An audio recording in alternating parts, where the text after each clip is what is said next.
Olá, tudo bem? Vários países pelo mundo já começaram a vacinação contra o novo coronavírus, mas no Brasil a imunização ainda não se iniciou. A boa notícia é que o governo de São Paulo já solicitou à Anvisa o registro emergencial da vacina Coronavac e pretende iniciar a imunização até o fim deste mês.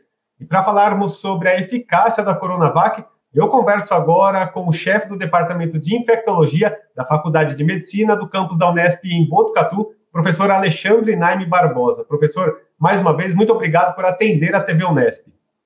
Olá, é um prazer estar com vocês da TV Unesp. Professor, para a gente iniciar, vamos falar dos dados divulgados recentemente pelo governo de São Paulo relacionados à Coronavac, que é a vacina que está sendo produzida pelo Instituto Butantan em parceria com a farmacêutica chinesa Sinovac. Os testes clínicos realizados em 12.400 voluntários, segundo o governo, mostraram uma eficácia, eu já nem sei mais se a palavra certa é eficácia, mas de 78% para os casos leves e de 100% para os casos moderados e graves. Como que você avalia, professor, essas porcentagens?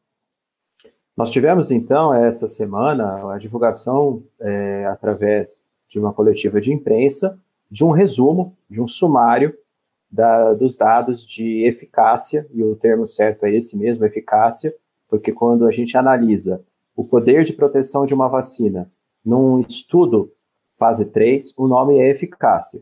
O próximo passo é mensurar a efetividade, que é no estudo de vida real, já que a gente chama de fase 4, quando a vacinação em massa estiver sendo feita. Então, a eficácia preliminar, os dados mais superficiais da Coronavac foram divulgados, mostrando, então, como você disse, uma chance de proteção de 78% para quem tomou a vacina versus para quem tomou placebo, em termos de COVID leve, ou seja, aquele quadro da COVID que se limita a um resfriado ou uma síndrome gripal. Já quando o desfecho analisado é hospitalização e óbito, então a melhor notícia, a taxa de proteção, a eficácia da Coronavac foi de 100%, ou seja, quem tomou a vacina versus quem tomou o placebo teve um grau de proteção total, então, em termos de não hospitalização e de óbito, o que é fantástico, porque nessa fase que nós estamos da pandemia, isso é importante que fique muito claro, o objetivo principal da vacinação não é interromper a transmissão. Para interromper a transmissão, nós precisaríamos de uma vacinação que conseguisse contemplar mais do que 50%, 60%, 70% dos brasileiros. Nesse primeiro momento, nem há um quantitativo de vacina suficiente para isso. A intenção é vacinar alguns grupos prioritários, como idosos acima de 60, 70 anos, pessoas que tenham comorbidades, profissionais de saúde, visando a redução da gravidade em casos que têm mais predisposição para a COVID de internação hospitalar ou de internação em UTI, e também dos profissionais de saúde, que é uma população mais exposta. Num segundo momento, aí sim, quando nós tivermos um quantitativo de vacina maior, nós vamos pensar numa vacinação em massa da população, visando um objetivo, que é um objetivo mais futuro, que é evitar a transmissão.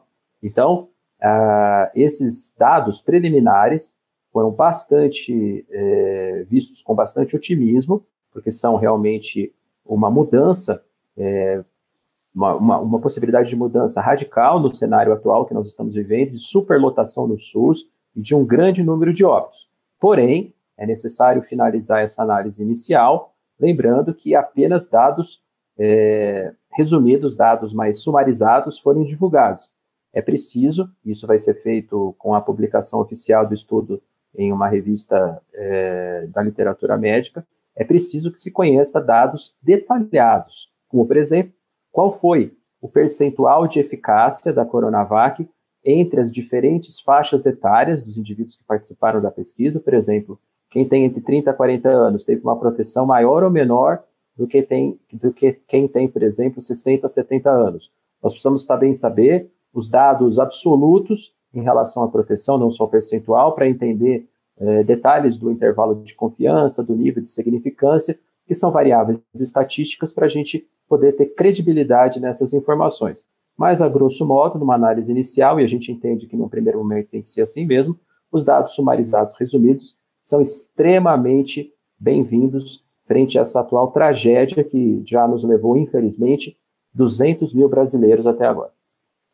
O professor, essa mesma Coronavac, ela foi testada em outros países, como na Turquia, e lá, por exemplo, na Turquia, a eficácia dela ficou acima dos 90%.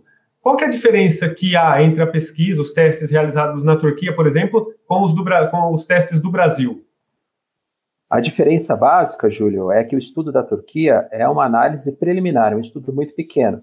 Tem um número de participantes, que a gente convenciona chamar de N, muito baixo, em torno de 1.100 a 1.300 participantes. Enquanto o estudo da Coronavac aqui no Brasil foi um estudo já bem completo. E arrisco a dizer que foi um dos estudos de vacina mais completos já publicados em relação à Covid. São mais de 12 mil participantes, já com o desfecho primário e secundário analisados. Então, a pesquisa brasileira reflete muito mais a realidade do que a pesquisa turca, porque a pesquisa turca ainda foi feita de forma preliminar. Foi publicado, foi divulgado dados parciais. Então, obviamente, não são dados que tenham um grau de confiabilidade tão grande quanto os resultados finais que foram resumidos nessa coletiva de imprensa essa semana. O fato de, no Brasil, esses testes terem sido feitos apenas com profissionais da saúde, que são pessoas que estão ali mais na linha de frente, suscetíveis ao coronavírus, modifica também essa questão da eficácia, da porcentagem em relação à Turquia, onde parece-me que os testes foram feitos com a população mais em geral?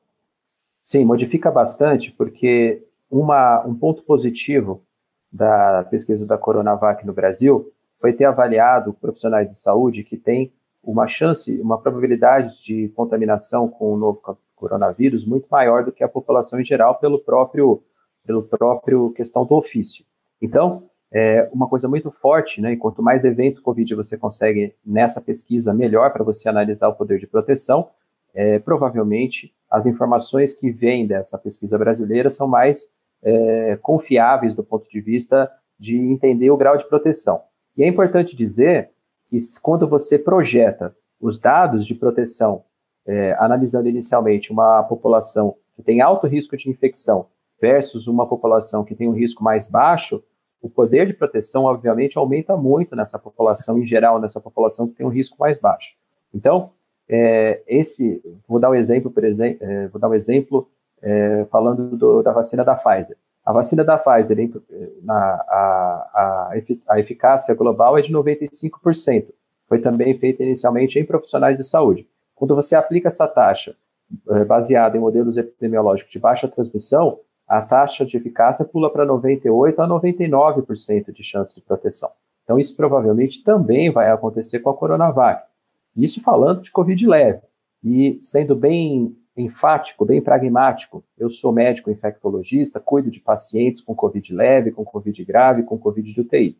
O que mais importa nesse momento, que a gente está tendo realmente uma batalha, é salvar vidas. Então, se a vacinação com a Coronavac começar o mais rápido possível, impedindo que os pacientes sejam hospitalizados e vão a óbito, independente que eles tenham Covid leve, isso já vai ser um salto enorme em relação a diminuir o grande impacto dessa tragédia que nós estamos vivendo nos dias de hoje. Ainda no campo da comparação, professor, você citou a própria eficácia da Pfizer. Por que a da Coronavac ainda está abaixo dessas outras vacinas que estão sendo utilizadas em outros países? É por conta do modelo, da técnica que se utiliza para a fabricação dela? Explica para a gente como que é essa técnica e como que a vacina da Coronavac vai agir no organismo do ser humano. Para responder essa pergunta, Júlio, eu retomo um pouco o que eu discuti no primeiro bloco. Nós temos que entender os dados absolutos, todos os detalhes da pesquisa da Coronavac que nós ainda não temos. O que foi divulgado essa semana, repito, são dados resumidos, são dados sumarizados, bem superficiais em relação ao que é mais importante. Nós precisamos entender realmente, em dados com os números absolutos, qual é o intervalo de confiança, qual é o nível de significância dessa proteção, para poder fazer comparação com as vacinas que já estão sendo aplicadas nos Estados Unidos, no Reino Unido, que são a vacina da Pfizer e da Moderna, que se baseiam num modo de funcionamento de ativação do sistema imunológico pelos ácidos nucleicos, são vacinas de RNA, que aparentemente, em modelos animais, em modelos de laboratório, realmente tem um grau de proteção maior. Tem também a vacina russa, a vacina Sputnik V, que já está sendo feita em alguns países, na Rússia, em outros países conveniados com o governo russo, que tem uma tecnologia diferente, é uma tecnologia de adenovírus atenuado com espículas, com material genético, com material estrutural do SARS-CoV-2, do novo coronavírus.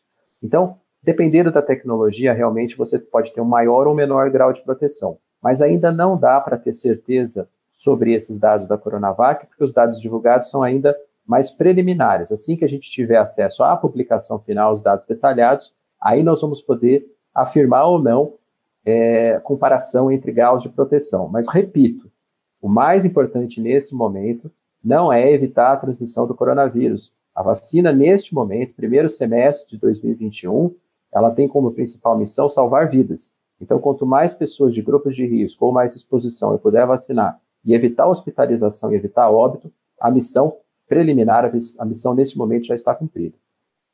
Professor, o governo de São Paulo, como eu falei, né, já solicitou o registro emergencial da Coronavac e lançou o plano estadual de imunização para o coronavírus, iniciando aí no fim deste mês.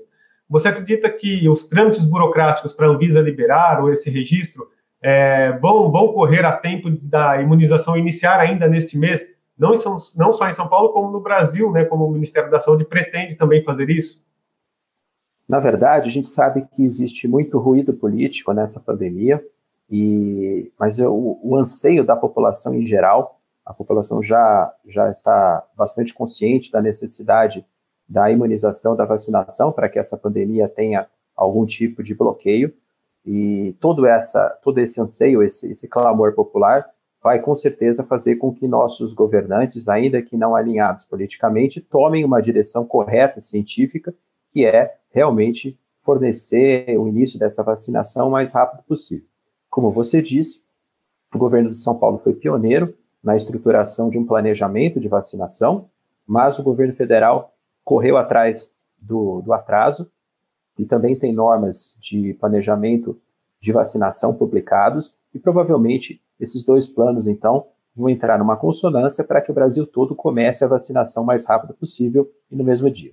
Ô, professor, para a gente finalizar, então, gostaria que você deixasse um recado para quem nos assiste em relação a essa vacina da Coronavac, quem ainda não está convencido da importância da vacinação, da eficácia dessa vacina, queria que você deixasse um recado para essas pessoas.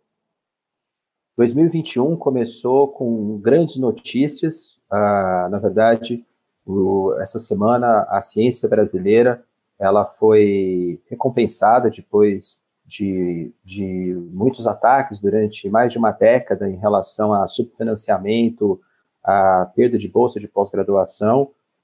Os institutos brasileiros, principalmente o Instituto Butantan e a Fiocruz, trabalhando pesado desde o começo da pandemia, e nós tivemos, então, um resultado bastante otimista de eficácia, não só reduzindo casos leves, mas impedindo a hospitalização e o número de óbitos com a vacina da Coronavac.